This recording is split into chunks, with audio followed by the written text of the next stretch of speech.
Hello everyone!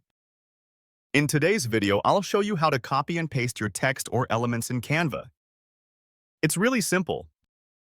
Just open your design and this skill will help you save time and make your workflow much smoother. If you want to change the text, just click on it, and you'll be able to change whatever you want.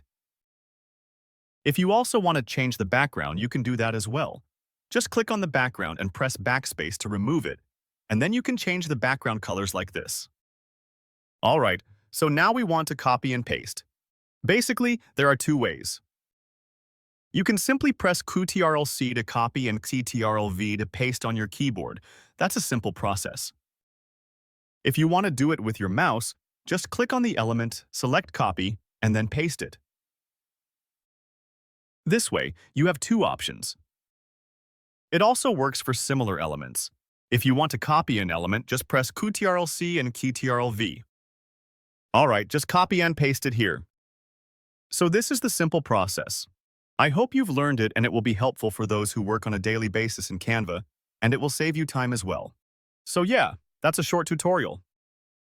If this video helped you, please like, share, and subscribe, and I'll see you in the next video.